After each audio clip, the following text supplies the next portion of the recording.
اعوذ باللہ من الشیطان الرجیم بسم اللہ الرحمن الرحیم الف لام میم اللہ لا الہ الا هو الحی القیوم نزل علیک الکتاب بالحق مصدقا لما بین یدیہ وانزل التوراۃ والانجیل۔ دروس قرآنی کے سلسلے میں سورہ قرآنی کو ہم بیان کر رہے تھے۔ آج ہمارا تیسرا جو درس ہے وہ سورہ آل عمران کے بارے میں ہے۔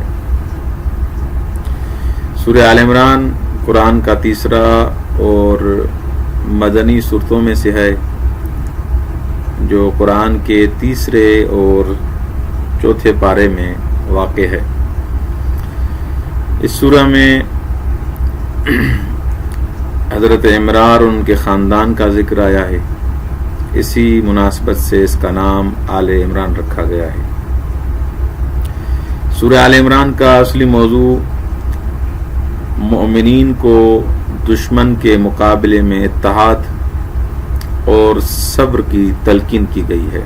یعنی اصلی جو موضوع سورہ آل عمران کا ہے وہ یہ ہے کہ مومنین دشمن کے مقابلے میں متحد ہو جائیں اور صبر کریں، توحید، خدا کی صفات، معاد، جہاد، امر المعروف اور نہی عن المنکر، تولا، تبرع، حج، یہ سارے اس سورہ کے موضوعات میں سے ہیں۔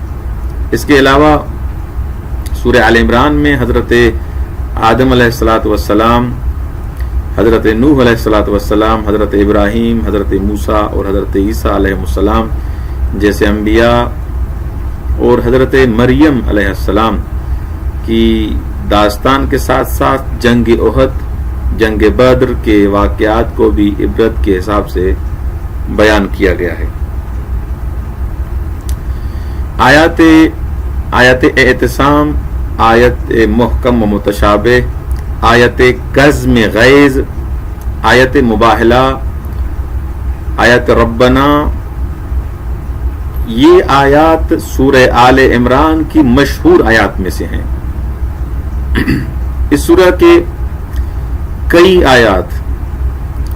آیات الاحکام میں بھی شامل ہیں، جن میں مختلف فقہی احکام بیان کیے گئے ہیں۔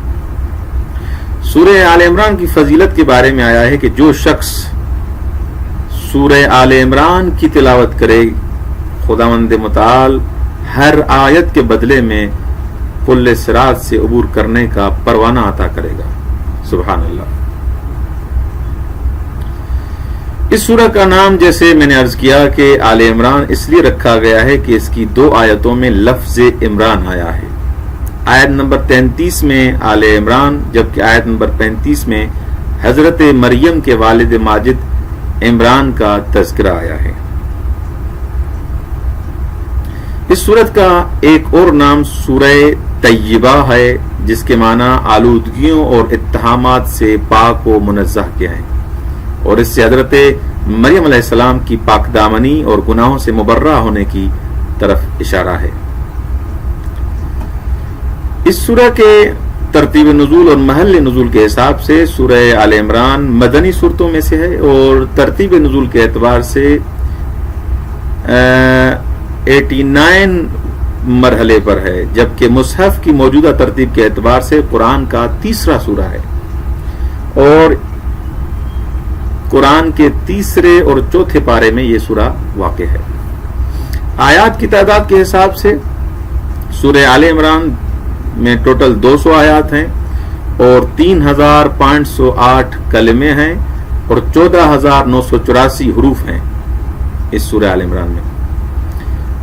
حروف مقطعہ سے شروع ہونے والی صورتوں میں سے دوسرا سورہ ہے یہ، اور سورہ بقرہ اور سورہ نساء کے بعد قرآن کا یہ تیسرا بڑا سورہ ہے، جس کا حجم تقریباً 1.5 پارے کے برابر ہے، اور حجم کے اعتبار سے اس کا شمار سب طوال میں آتا ہے۔ سورہ آل عمران اور سورہ بقرہ کو زہراوان بھی کہا جاتا ہے۔ بعض مفسرین کے مطابق یہ سورہ جنگ بدر اور جنگ احد کے دوران یعنی سن 2 اور 3 ہجری میں نازل ہوا، جو صدر اسلام میں مسلمانوں کی زندگی کا نہایت سخت اور حساس دور تھا۔ تفسیر نمونہ جلد نمبر 4 صفحہ نمبر 408۔ اس سورہ کے مضامین کے حساب سے علامہ طباطبائی رحمۃ اللہ علیہ جو ہمارے مکتب کے عظیم مفسر ہیں، ان کے مطابق سورہ آل عمران کا اصل مقصد مومنین کو اسلام کے دشمنوں کے خلاف اتحاد، صبر اور استقامت کی دعوت دینا ہے۔ علامہ طباطبائی فرماتے ہیں کہ اس سورہ میں مسلمانوں کو ایک دوسرے کو صبر کی تلقین کرنے کی سفارش کرنے کے ساتھ ساتھ انہیں شبہات اور شیطانی وسوسوں سے بچانے کے لیے دینی تعلیمات کو اس کی حقیقی شکل میں متعارف کرایا گیا ہے۔ تفسیر نمونہ سورہ آل عمران کے مضامین کو اس طرح نقل کرتا ہے: توحید، خدا کے صفات، معاد، اسلامی معارف، جہاد کا حکم، غزوہ بدر، احد، خانہ کعبہ، حج، امر بالمعروف نہی عن المنکر، تولا، تبرہ اور مشکلات اور مصیبتوں کے مقابلے میں صبر، ہر حال میں ذکر الہی کی تلقین، حضرت آدم، حضرت نوح، حضرت ابراہیم، حضرت موسیٰ اور حضرت عیسیٰ جیسے انبیاء کی تاریخ کی طرف اشارہ ہے، اور حضرت مریم اور آپ کی خاندان کی زندگی اور فضائل بھی اس سورہ میں شامل ہیں۔ تاریخی واقعات اور داستانوں کے حساب سے سورہ آل عمران میں بعض تاریخی واقعات اور داستانیں بیان کی گئی ہیں۔ حضرت مریم اور حضرت عیسیٰ کی جو داستان ہے اور حضرت مریم کی والدہ کا نذر اور آپ کی ولادت آیت نمبر 35 اور 37 میں اس کا ذکر ہوا ہے۔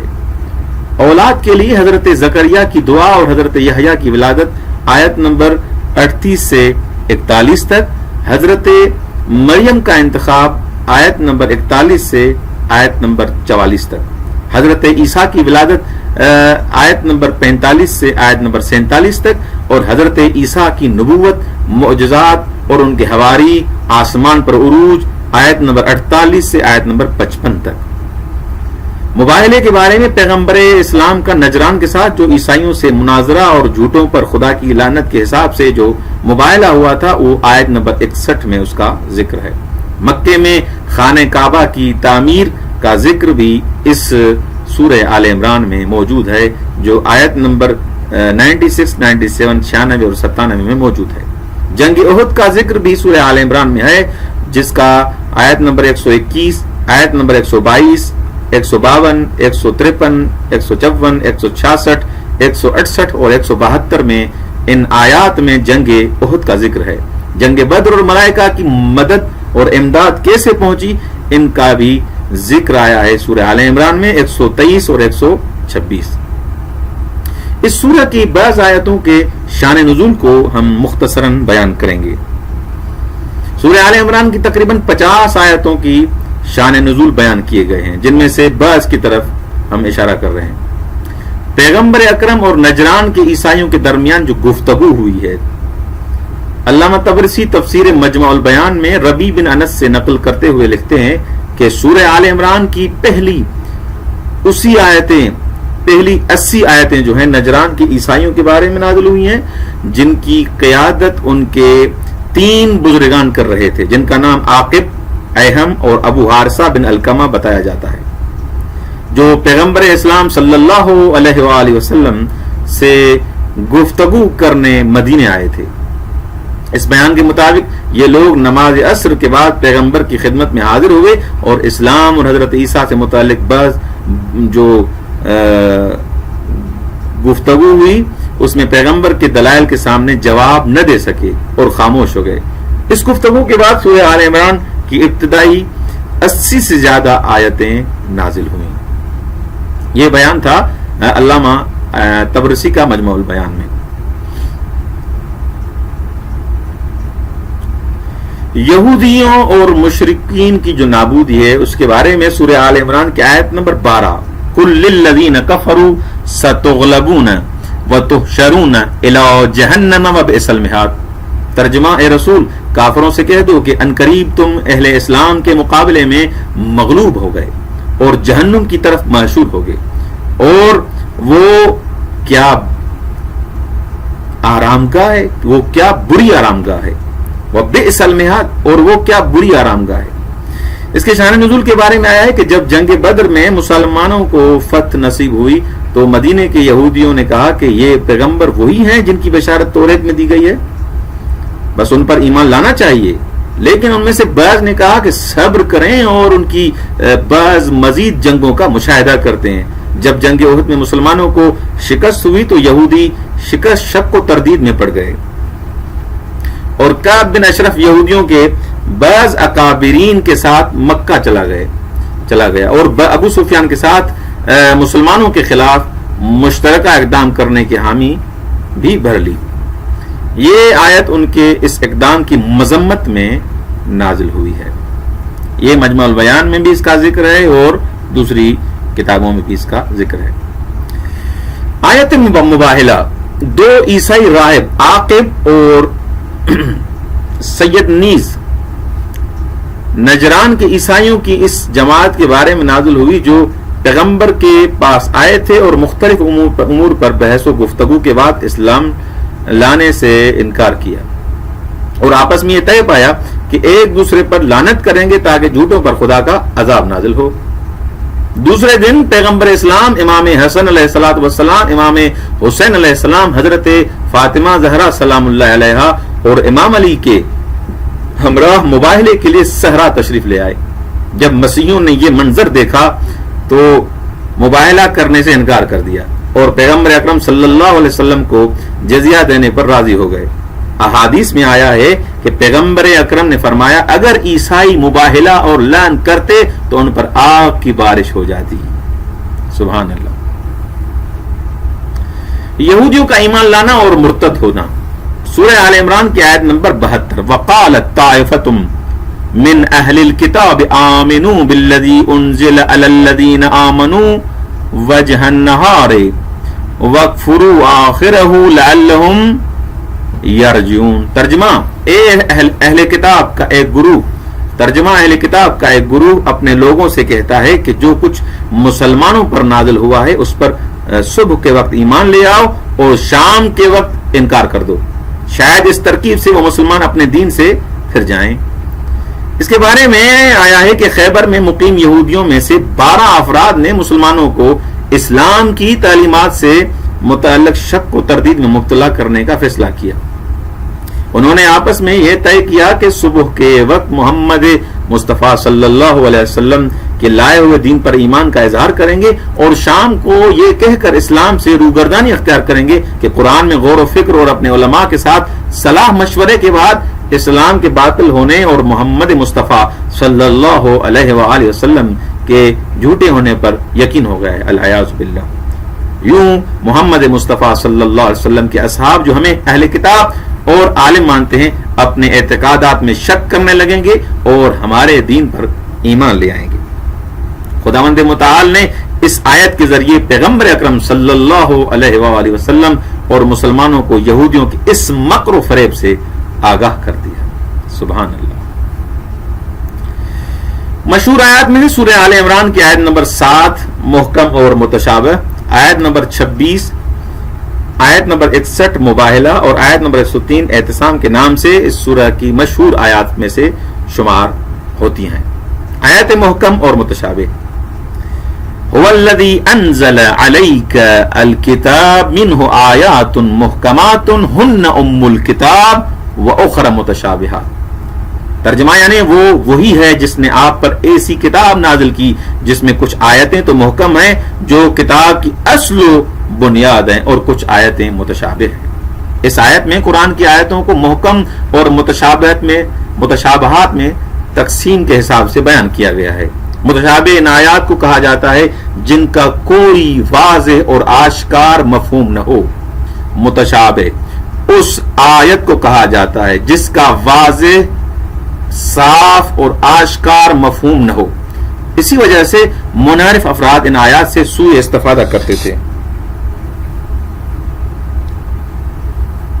آیت اللہ مکارم شیرازی کے مطابق قرآن میں ایسی آیتوں کی موجودگی اس بات کی علامت ہے کہ قرآن کے بعض ایسے بلند و بالا مطالب پر مشتمل ہے جو عام انسانوں کی فہم و ادراک سے بالا ہیں، جیسے عالم غیب، عالم آخرت اور خدا کی صفات، متشابہات کے معانی اور ان کی مصادیق کی بحث تفاسیر اور علوم قرآن میں پرانے زمانے سے چلی آ رہی ہے، یہاں تک کہ اس سلسلے میں مستقل کتابیں اور رسالے جات بھی تحریر کیے گئے ہیں۔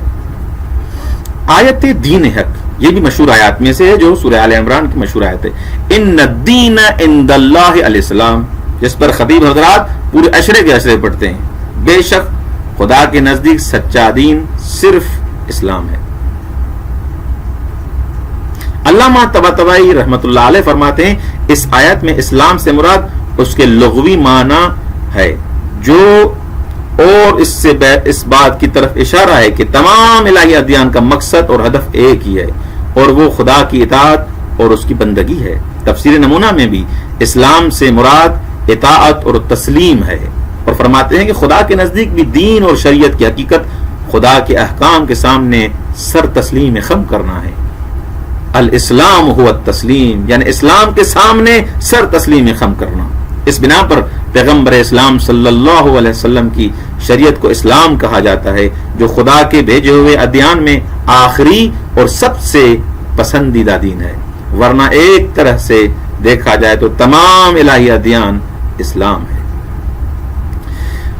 سورہ آل عمران کی مشہور آیتوں میں سے ایک آیت ملک ہے، قل اللہم مالک الملک تؤتی الملک من تشاء وتنزع الملک ممن تشاء وتعز من تشاء سبحان اللہ وتذل من تشاء بیدک الخیر انک علی کل شیء قدیر۔ اے رسول کہو اے خدا تمام جہاں کے مالک، تو جسے چاہتا ہے حکومت دیتا ہے اور جس سے چاہتا ہے حکومت چھین لیتا ہے، تو جسے چاہتا ہے عزت دیتا ہے اور جسے چاہتا ہے ذلیل کرتا ہے، ہر قسم کی بھلائی تیرے قبضے میں ہے، بے شک تو ہر چیز پر قادر ہے۔ اس آیت میں خدا کی مالکیت سے خدا کی قدرت مراد ہے جس کے تحت خدا کائنات میں ہر طرح کے تصرف کو کر سکتا ہے۔ مفسرین صدر اسلام کے مسلمانوں کو اس جملے تؤتی الملک من تشاء کا مصداق قرار دیتے ہیں، جنہوں نے اسلام کی دعوت کو قبول کر کے اسلامی احکام پر عمل پیرا ہوئے، جس کے نتیجے میں خدا نے ان کو حکومت، استحکام اور عزت عطا فرمائی۔ اسی طرح مشرکین رومیوں اور ایرانیوں کو جملہ وتنزع الملک ممن تشاء کا مصداق قرار دیتے ہیں اور ان کے اس نافرمانی کی وجہ سے خدا نے ان کو کمزور فرمایا اور ان کی عزت ان سے لے لی۔ اس بنا پر طاقتوروں نے ان کی قدرت اور توانائی کو سلب کر کے اسے کمزوروں کو عطا کرنا خدا کی قدرت کی نشانیوں میں سے ہے۔ اور آیت مباہلہ فمن حاجک فیہ من بعد ما جاءک من العلم فقل تعالوا ندعو ابناءنا وابناءکم ونساءنا ونساءکم وانفسنا وانفسکم ثم نبتہل فنجعل لعنت اللہ علی الکاذبین۔ آیت نمبر 61 سورہ آل عمران۔ اے پیغمبر اس معاملے میں تمہارے پاس صحیح علم آ جانے کے بعد جو آپ سے حجت بازی کرے تو آپ ان سے کہیں کہ آؤ ہم اپنے اپنے بیٹوں، اپنی اپنی عورتوں، اپنے اپنے نفسوں کو بلائیں اور پھر مباہلہ کریں، بارگاہ خدا میں التجا کریں، دعا کریں اور جھوٹوں پر خدا کی لعنت قرار دیں۔ یعنی ہم اپنے بیٹوں کو بلائیں، تم اپنے بیٹوں کو، ہم اپنی عورتوں کو بلائیں، تم اپنی عورتوں کو، اور ہم اپنے نفسوں کو بلائیں، تم اپنے نفسوں کو، پھر اللہ کے سامنے گڑ گڑائیں اور جھوٹوں پر خدا کی لعنت کریں۔ مختلف اسلامی فرقوں کے دانشوروں نے اپنے کلامی، تفسیری، تاریخی، فقہی آثار میں آیت مباہلے سے گفتگو کی ہے اور مفصل گفتگو کی ہے۔ شیعہ اور بعض اہل سنت مفسرین اس آیت کو امام علی ابن ابی طالب علیہ الصلوۃ والسلام اور اہل بیت کے فضائل میں شمار کیا ہے۔ اس آیت میں مولا علی علیہ السلام کو پیغمبر کی جان سے، نفس سے تعبیر کیا ہے، انفسنا وانفسکم۔ امام رضا اس آیت کو قرآن میں حضرت علی کی سب سے بڑی فضیلت قرار دیتے ہیں۔ سبحان اللہ۔ آیت انفاق لن تنالوا البر حتى تنفقوا مما تحبون وما تنفقوا من شيء فإن الله به عليم۔ یہ آیت نمبر 92 92 ہے۔ ترجمہ: لوگوں تم ہرگز اس وقت اس وقت تک نیکی کو حاصل نہیں کر سکتے جب تک اپنی پسندیدہ چیزوں میں سے کچھ راہ خدا میں خرچ نہ کرو، اور تم راہ خدا میں جو کچھ خرچ کرتے ہو خدا اس کو خوب جانتا ہے۔ اس آیت میں لفظ بر سے کثیر اور وسیع خیر مراد دیا گیا ہے، چاہے اعتقادات سے مربوط ہوں یا عمل سے، اور بہشت تقوی صالحین میں سے ہونا ہے۔ ایمان اور عمل صالح کو اس کے مصادیق میں سے جانا گیا ہے۔ اس آیت میں پسندیدہ اموال میں سے خدا کی راہ میں انفاق کرنے کو نیکوکاروں کے مقام و مرتبے تک پہنچنے کا ذریعہ قرار دیا ہے۔ اور سورہ آل عمران کی مشہور آیتوں میں سے ایک آیت اعتصام ہے، وَاعْتَصِمُوا بِحَبْلِ اللَّهِ جَمِيعًا وَلَا تَفَرَّقُوا وَاذْكُرُوا نِعْمَةَ اللَّهِ عَلَيْكُمْ إِذْ كُنْتُمْ أَعْدَاءً فَأَلَّفَ بَيْنَ قُلُوبِكُمْ فَأَصْبَحْتُمْ بِنِعْمَتِهِ إِخْوَانًا وَكُنْتُمْ عَلَى شَفَا حُفْرَةٍ مِّنَ النَّارِ فَأَنْقَذَكُم مِّنْهَا كَذَلِكَ يُبَيِّنُ اللَّهُ لَكُمْ آيَاتِهِ لَعَلَّكُمْ تَهْتَدُونَ۔ 103 نمبر آیت۔ اور سب مل کر اللہ کی رسی کو مضبوطی سے تھام لو اور آپس میں تفرقہ پیدا نہ کرو، اللہ کے اس احسان کو یاد کرو جو اس نے تم پر کیا ہے کہ تم آپس میں دشمن تھے، اس نے تمہارے دلوں میں الفت پیدا کر دی اور تم اس کی نعمت فضل و کرم سے بھائی بھائی ہو گئے، اور تم آگ کے بھرے ہوئے گڑھے دوزخ کے کنارے پر کھڑے تھے جو اس نے تمہیں اس سے بچا لیا۔ اس طرح اللہ تمہارے لیے اپنی نشانیاں ظاہر کرتا ہے تاکہ تم ہدایت یافتہ پا جاؤ یا ہدایت پا جاؤ۔